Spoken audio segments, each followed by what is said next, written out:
This is Pete Fakey with Autoptic, and I'm joined today by Odin Cabal. Odin, you want to introduce yourself? Hello, I'm Odin Cabal. Been self-publishing, writing, drawing comics for the last 10 years now under Midwestern Cuban Comics. During the day, I teach art to middle schoolers here in Wisconsin, and, just living the dream. Sounds good. How you doing today, Odin? I'm doing good. Really excited to be doing this. And today we are going to be talking about his new book, Captain Beard and Koala. Yeah, it's great to have you. We've been kind of chatting online off and on for a while here, but this is the first time we've really spoken, and I'm a fan of your work, so I am excited to get into this here. Thank you. I I appreciate it. So you wanted to talk about transitioning out of this long-running adult comic, Midwestern Cuban comics. How many issues did that go? It went 10 issues.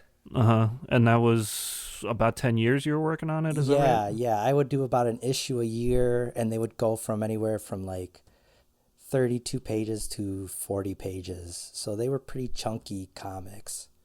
Yeah, that's substantial. So now you're working on a kid's comic. Do you want to just sort of introduce us to the project here? Yeah. You know, like the last 3 years of my life have been really, the big change has been fatherhood.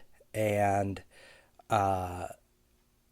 I needed a way to talk about that. And I think like a lot of artists or people who work in comics or whatever, we do this because we speak through art. It's a visual language. And for me, I feel like I'm more competent and comfortable expressing myself through that sometimes. So, that being so much of my life, it just was natural, for me to want to do that. And also to, something that I'm so passionate about, I'm spending a lot of time doing. And how can I make my kids a part of this without it being me forcing comics onto them? Yeah, right. I don't want to do that. Making them sit down and draw a book, Yeah, right? making them sit down and be like, read Jack Kirby right now. Uh, so So it sounds like that's the idea then, is kind of making a book with them in it to encourage them to read comics. Is that sort of to is that accurate? I would say not necessarily to encourage them to read comics, but like something I can share with them. Like I can't share my other books with them. This I can share with them, and them being the main characters, even though it's not really them, um, it's a way that I can be like, oh, I made this fairy tale up for you. Kind of like, people made stories up for their kids all the time. And I wanted to do that kind of tradition of this story that's made up for them. And Right. So you have kind of transitioned from this sort of slice of life storytelling into more kind of fairy tale based work. I think you mentioned Wizard of Oz off air, and you were talking about the transition from slice of life into fairy tale as being sort of a hurdle to get over. Do you want to talk about working through that a little bit? yeah, uh, slice of life and working with that, you know, it's always the mechanics of the driving narrative. So, cause and effect. This happens, then this happens. How can I keep the story moving and going?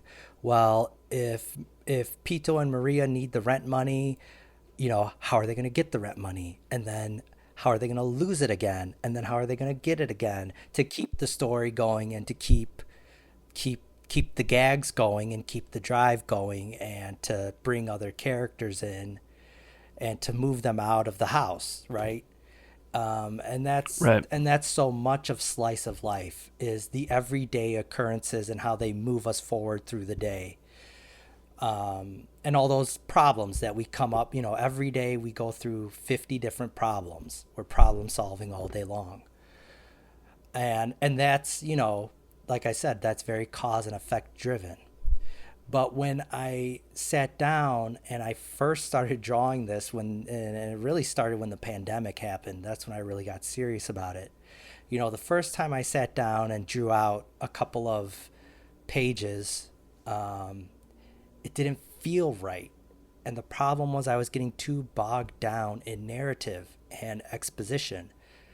And the beautiful thing about a fairy tale is there's a mystery to it, because it's a world that we don't know, because the rules are not the rules of Earth, right? It's ruled by magic and all of these unspoken things. It has its own physics. And I go back to The Wizard of Oz because I love that split of where she's in Kansas and there's one physicality to it, right? It's sepia toned.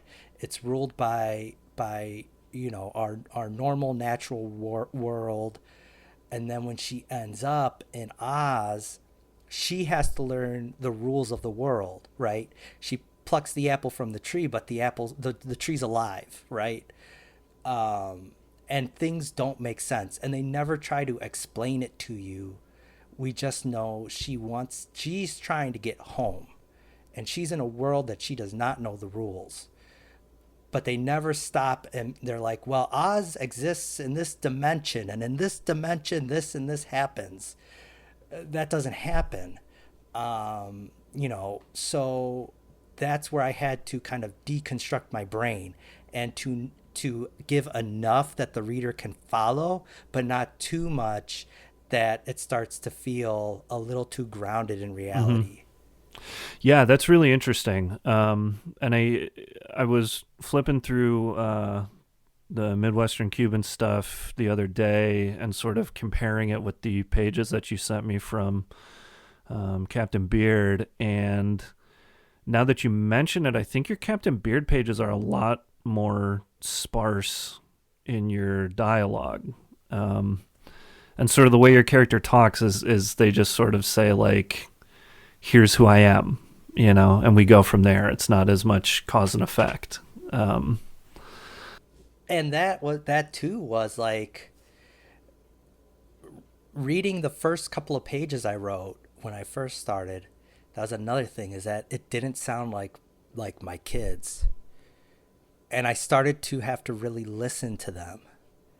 And my son, who is a 3-year-old, he tells stories all the time, but his stories have no internal logic, and they take big leaps in plot, but it makes total sense to him, right? And so I needed to capture that, and especially in the way he describes himself and things around him, because his brain knows exactly what he's saying, even if I don't know what he's talking about. And even that talking blister on his heel, that was something. He had gotten a blister on his heel, and he told me that this is a blister and it's a baby blister, and that he was going to take care of it. And that's Interesting. And that's that kind of logic I'm talking about, that fairy tale logic. Which, in a way, too, I mean, it's almost its own kind of slice of life there. I mean, you're lifting it right out of your kid's mouth there. Yeah, and that's and it's also selfish too, because it's a way for me to kind of like memorialize this moment of time, and live in it longer than it exists. But and that's where I want to get to. I want to get to his narrative logic. That's where I want to get to with this book. And how can I keep stripping away And even like the drawing style becomes, like you said, more sparse, where faces, I really tone down the amount of facial features I'm putting on things and stripping away a lot of extra details, because I think the sparseness will help move it along and help keep us in that mystery.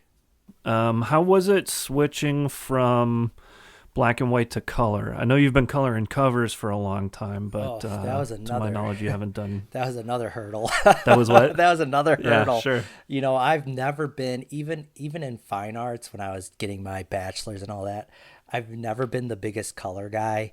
And using color was Hmm. always just local color. It was like, this is green. I'm just going to get the green that it's supposed to be and I'm going to use it. I'm not going to mix colors. I'm not going to play around with whatever. But, mood is another thing I'm very big on. And I would say even as a consumer, I'm more enamored with mood, and a piece of art can go much further for me by really setting a mood than for giving me a story. Mood can really draw me in more than anything. And that's something that I would love to be a master of that. So, Yeah. and like I said, I wanted there to be a mystery element. And I think part of driving that mood is thinking about artists who are really good at mysterious worlds.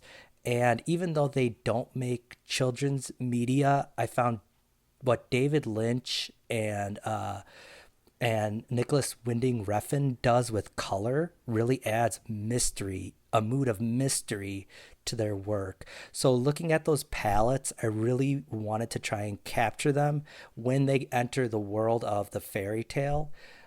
When they're walking around in the backyard, I wanted to capture more of what Wisconsin feels like. So it's a little bit grayer, but I didn't want it to go, I feel like right now there's an oversaturation of like gray greens and gray blues, muted browns, and a lot of different visual areas. So I didn't want it to get too muddy because it is supposed to be poppy, but I did want to capture a feel of if you look at that sky, does it give you a sense of Wisconsin, a place, sense of place? So and that's really where the experimentation with color came from, is really trying to amp up the mood. Interesting. Yeah, I was wondering if maybe part of the decision to work in color was that it was intended for a younger audience. You know, it wasn't necessarily that. I know everybody kind of said I should do color because I'm doing for kids, but I think what they expected would be just like I said, like kind of localized color, McDonald's, where it would just be like right? the Yeah. shirt's red, so it's colored red.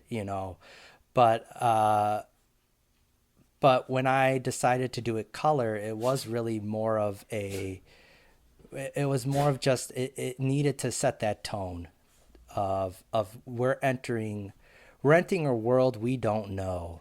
And another color palette that came to mind, especially when I was coloring that wolf, was, have you ever gone to a carnival and you go in, I call them murder rides, but they're the rides where you sit in the little buggy. You sit in the little buggy and like you go through like a graveyard or a castle, and then a neon skeleton pops out at you. And the lighting in those are always these like pinks and purples and blues, and it sets a certain tone. And I wanted to that was another color palette I was thinking of, those buggy rides at the carnival. These places where children, it's almost like this place where children are welcomed, but it also has this underlying sense of I don't want to say like menace, but this sense of otherworldness or strangeness to it. I mean, that makes a ton of sense too. You've got this drawing of the wolf in one of the first couple of pages there that is like, I think if I was a kid, it would be pretty upsetting for me, you know. So it makes sense to be pulling from sort of those spaces for kids that are still kind of dangerous. We're coming up on the end of time here, but I want to make sure that you can get some plugs in. Where can people find you online? Well, it's a little tricky, but I guess if they're following you, they should be able to find me. I am on Instagram, and I'm Odin Cabal on Instagram, but it is private to the public, just because I am a middle school teacher, so I don't want everything I'm doing, you know, to be out there all the time. But if someone is following you, they should be able to find me. Um, but if they're looking to purchase any books, Quimby's books, they can order online from Quimby's, which is located in Chicago, but they ship everywhere. Or Domino's books also too. Yeah, and you can still get copies of Midwestern Cuban comics through them. Definitely recommend. It's an interesting series, and I really like the way you handle your narrative beats, and I think that's really translated into this kids comic work that you're doing too. Thanks. I mean, that's one thing I think that's the one thing that as I got further invested into making comics and realized this is not a short term thing, that's where I've put most of my effort is constructing narratives and learning how to, how do you do that and how do you do genre and just trying to be not just an artist but a storyteller as well.